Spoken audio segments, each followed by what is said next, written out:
you originally grew up almost like a farming boy back in County Down Yeah. in the day, yeah. Yeah. I'm going to go back into a little bit of your history now, and I've got a couple of good reasons for it. No problem. So when you were 14, you moved to a place called Strathaven, known locally as Straven. Straven. In Scotland. And the reason I mention that is I moved there when I was about 8, 9 years old. Did you really? From Tyneside. Right. And I was curious about a crossover. I think you're a bit older than me. I don't want to say how much because you look a lot younger. Did you go to Straven Academy? That's what I was going to ask you. Yes. Yeah. Right. When you were there, was it a new build? Did they have the sports centre on or anything like that? No. It was the old school. I was only at Straven Academy for 1 year. I moved to a year and a half. I moved when I was 14, so I went into third year, and then I did half a third year, and I did all of fourth year, and I left school when I was 16 at the end of fourth year. So I was only really there for a year and a half, but it was very much the old building. But I mean, that was a pivotal move, for lots of reasons, good and bad. The good ones being that I met Stumpy and Floyd, who I would eventually go on to form the Almighty with at Straven Academy. Yeah, you know, they were one of the first people I met in the first week I went to school there. Yeah, so it's one of the reasons I want to hark back. I arrived early 80s. So roughly the same sort of time. If you'd arrived in 1980, like if I've got my maths right. I did. Yep. Yeah, and I got there 80, 81. So it's just one of those. I get to tell people kind of I went to school with Ricky Warwick. You did, yeah. But I mean, it was around about then. You got your first guitar. You got just before you were 14. So just before I moved to Scotland, I got the first guitar when I was still in Northern Ireland. Right, literally the summer before we moved, I got the first electric guitar. So. Was that when you got that guitar? Was that something you'd asked for? Was it a gift? Oh man, no, absolutely. I'd been to see Stiff Little Fingers play, and that was a life-changing, defining moment for me as a kid. And left the concert, I have to have an electric guitar. I had an old beat-up acoustic that I knew a few chords on, but I had a paper round at the time. I used to deliver the Belfast Telegraph, and I'd saved up a bit of money from that, and my dad sort of made up the shortfall. And he's just got that first guitar, and that was it. I was off to the races. Never looked back. So I mean, you turned to Straven. You bumped into a couple of kids in class. Were they obviously into music as well, or? Yeah, it's that whole thing. There's a new Irish kid. Yeah. With a funny accent, in third year, I hear he's got a guitar. So you're in the playground, and the guy with the drum kit comes up to talk to you. The guy with the bass guitar comes up to talk to you. The other guitar player, because music, as you know, brings us all together. Yeah. So that was the common denominator for me. So second or third day, I've met Stumpy and Floyd, and they're going, well, why don't you come over and play guitar? We'll set the drums up, And literally within 2 weeks of me living in Straven, I was playing in a band with Stumpy and Floyd. Obviously we went through various changes and name changes and lineup changes till over the years till we became the Almighty. But that was the very first couple of weeks, and that was a defining moment, because music just breaks down so many barriers that suddenly here's this new kid, but he's got a guitar. So that's important, Yeah. So it's just unusual when you go into Wikipedia and you're looking for, or you see a band like the Almighty and you see where it was formed, and you're expecting somewhere like Edinburgh, Glasgow, Dundee, or London, or whatever. Straven. And we ran the ridicule of it all because we were very committed, and we walked the walk, and we wore the clothes, and what Straven's like. Back then it was an even smaller town. It's quite a big place now, but it has grown a lot. Yeah. Then it was very small. It was very insular, and everybody knew everybody, and West of Scotland, people take the piss out of you. They just that's what they do. They don't let you get too carried. And I love that about the West of Scotland. But I think one of the loveliest moments for me was when the Almighty really started to take off, and we'd go back home. We'd still get the piss taken out of us, as you would. But suddenly, when you'd walk into the Weavers, which I'm sure you drank in many's a time, that was our local, or the Buck's Head, there'd be newspaper cuttings framed on the wall about the band. There'd be stuff there because secretly they were dead proud. They're not going to tell you that to your face, but they just let you know we're really fucking proud of you. Sorry for swearing. We're really proud of you. But they're still going to say, hey, it's your round, or you saw you on such and such. I didn't like that song. And that's just the West of Scotland way, and I like that because I think that keeps you're really grounded, and I think it keeps a good work ethic going. And I think that really stood us in good stead going forward. You know, yeah, kind of keeps you off your high horse a little bit and makes you realize absolutely, you still got a bit of work to do. Yeah, absolutely, yeah.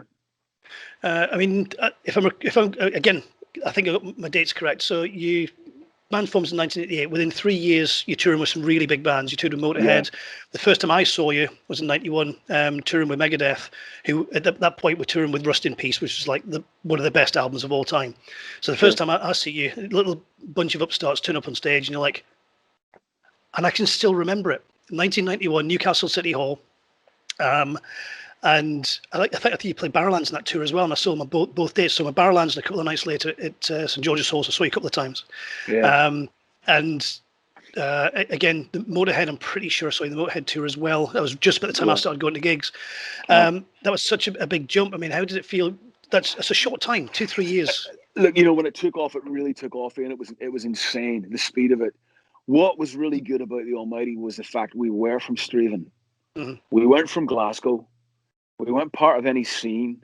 We weren't, you know, and it used to annoy, and I loved it. It used to annoy the hell out of so many Glasgow bands. And here's these chuchters from Straven, these upstarts from Straven, with they don't have that many to with tattoos, and they can't really play all that great. And these guys have been in bands for years and knew their pentatonic scales and all this. And we would just come in and we just make a racket, and we'd look great.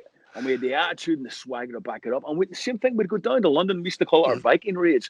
We'd go down to London, we'd play the marquee, we'd blow the doors off the place, we'd drink the place dry, get in a few fights, we'd get in the van, and we'd piss back off up the road. We wouldn't hang around, we wouldn't schmooze, we wouldn't pose, we wouldn't, you know, and it added to the whole infamy of the band. And people loved it. And that's why we suddenly got all these record companies and blah, blah, blah. And it just snowballed like you wouldn't. It just took off. It was insane. And it was brilliant. It was absolutely brilliant to be part of it. It was so exciting because, like you said, you know, we were sitting, you know, in the Weavers planning world domination. And then the next month we were out doing world domination, you know, doing it with these bands. And it was just a testimony, I think, to our attitude, the confidence that we had, the swagger that we had, the belief in ourselves, great management, great people around us at that time. And I mean, I just think we had something that a lot of other bands didn't have, you know. And because you ended up, I mean, from those small beginnings, main stage at Donington, it just must have been just mind-blowing. Yeah, but I mean, bonkers from going there in '88 as a fan and getting the bus down from Glasgow and standing in the field into the year, Maiden headlined it with Guns N' Roses on the bill. And just going, man, what I wouldn't give to be up there on that stage, to being on that stage 4 years later, you know, which is an incredible short time to I mean, it was really hedonistic. I mean, and you know, when you're young, you don't appreciate it as much as you should have probably. You know, we probably did not take it for granted, but because you're so cocky and arrogant, you kind of expect it, you know. But looking back on it now, I'm like, man, it was incredible. It really was, you know. I mean, circling around, obviously, they might have continued for a little while, and I've got a picture I want to show you. Now, I warn you, everybody's going to see this, but it's not too embarrassing, and I'm in it as well. This is actually the last time I spoke to you.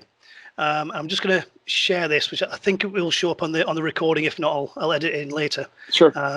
So share that, and I want to share that one, and there we go. And this is the 19th of November, 1994, during the Crank tour. Don't know if can you see that? I can indeed. Look at that. Yeah, so I've actually got hair. You've still got hair. I just cut all my hair off prior to that album coming out, which caused a lot of upset amongst the hard rock heavy metal community. you beat Bruce Dickinson to it. You just did it first. Yeah, I think Chris Cornell from Soundgarden was one of the first people to cut the locks off, and then I think Metallica followed. I mean, that was a lot of changes going on in my life at that point. I think my hair was just something that was part of that, you know. With the new album, with Pete joining, new label, new management, and just the whole new sort of outlook on life, you know. The Crank album for me was the best record the Almighty made. It was the best time for me being in the band. I think it's the most cohesive the band had ever been. It's certainly the tightest the band had ever been, Uh-huh. and the unity that we had right for that sort of year and a half, 2 years was just amazing, you know. And that was reaching towards the end of the active lifestyle of the band. I know it's still an active act as such. It's not died off. It's in hiatus. But the next time I really heard of you after the next album or so was fronting this band that people know from a while back called, what are they called again? There's a guy called Phil used to be at the front of them. Yep. All of a sudden you end up fronting Thin Lizzy. I mean, for crying out loud. I mean, from a farm to Straven with a couple of mates to doing the Almighty, and then fronting a band which everybody has heard of, not just people in the rock scene, people who don't like rock music know Thin Lizzy. Yeah. How did that happen? And why you? Were they looking? Did you volunteer? Did you bump into somebody? Do your favours? No. I mean, it happened because of Scott Gorham and Joe Elliott were really the main instigators in this. I'd known Scott for many years. I met Scott about 1989, 1990, and I'm a massive Lizzy fanatic.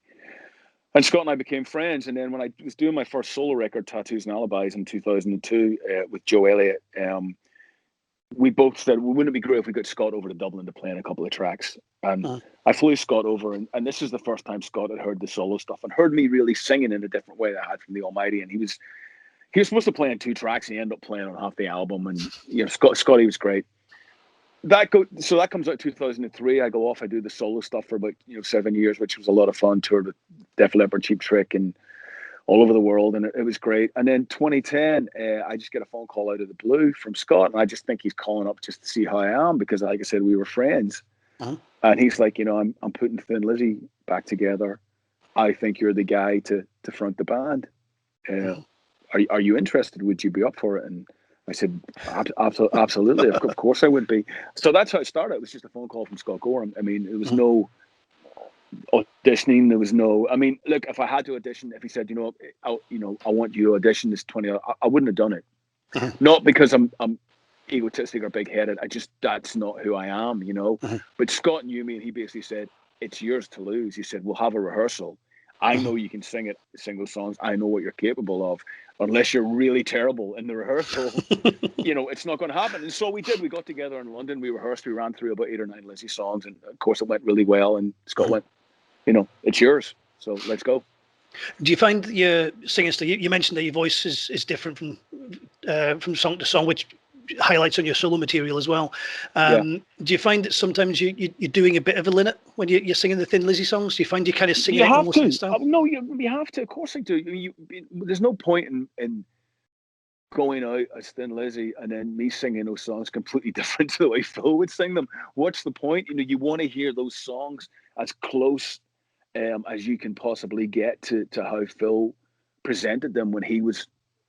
Well, he still is the lead singer of Thin Lizzy in my mind. He always will be. I mean, Absolutely. I'm not. I just look after his songs. That's all I'm doing. So people want to have that comfort zone where they feel comfortable with that song. Yes, it's never good. I don't want it to be a 100% carbon copy. I don't think anybody could ever do that. I think that's crass. But I certainly want to try and sing them as close as I can to how Phil would have presented them. When he was with us. If it makes you feel any better, the last time I saw you, I know we've gone through the first time I saw you, and the last time we spoke, the last time I saw you guys live, last time I heard you, was at Metal Days in Slovenia, which would have been, it must be 3 years ago now, 2.5 years ago, I think, if I've got my numbers right. And I hadn't realised you were playing at that point when I was coming up. I was coming through the campsite, and I was hearing a song, and I thought, I know that. That's a Thin Lizzy song. And it sounded like a Thin Lizzy song. It didn't sound like a Black Star Riders doing Thin Lizzy. It sounded like Thin Lizzy. And it was just, and the crowd there was just amazing. I came into the main arena, it was absolutely stuffed. It's I think I have to confess, I only caught by the last half of your act because I was busy doing interviews and stuff all everywhere. But it was just that was just phenomenal. It was great to hear. So it is like Thin Lizzy themselves have kind of gone in a full circle. You've kind of just escalated. You've gone from that little small start all the way up. So although you've got the new album coming out, the question is, what's next then? I mean, the touring schedule obviously is one thing. It's like the gods at the moment, but are we looking at some more Black Star Rider stuff next? Is there any chance of an Almighty tour at some point? I have to ask. I'm sorry, I know you get asked all the time. Definitely Black Star Riders. The next Black Star Riders album is written, and we will record that hopefully over the summer. here in Los Angeles. So hopefully you'll see that in 2022. I will definitely want to try and tour the solo album at some point, and if that's in 6 months' time or early next year or whenever it is, I'll definitely do some dates with the solo album. I'm sure there'll be a couple more Thin Lizzy shows down the road at some point too. So listen, everything's still on the cards as soon as we get through the pandemic and get back to some kind of normality. As regards the Almighty, no. I mean, the Almighty's. Listen, I'll never say never to anything because I think you shouldn't. But I've no desire to do any Almighty stuff. I'm very proud of the legacy. Very proud that people still ask us about the band. But there's no desire, certainly on my part, and I think I'm speak for the other three guys, to reform the band and get back out there and play. We just don't want to do it. We're happy with what we did and where we're at, and nobody's heart's really in it. We're very proud of the legacy, and I think the fact that the legacy is probably bigger now than it ever was is a testimony to the band. Let's just leave it at that, and let's not tarnish it. Yeah, pretty much. I don't want us to get back together and we go out there and we suck and everything's Play it safe. Yep. Yeah, exactly right. Yeah. Smashing. Well, I've pretty much run out of questions. We've covered obviously everything. That's been a great chat. Thoroughly enjoyed it. Me too, mate. Thank you. I wish you all the best for the new album. It really is good. And so just for everybody's information, it's coming out on Friday the 19th. So it's just a couple of days from as we're recording. And we'll keep our eyes open as well for Black Star Riders next year as well. Sounds good. Thanks a million, Ian. Smashing. Thanks again. Really appreciate it. Be safe, brother. All right. Okay, you too. Take care. You too. Bye. Bye. Bye.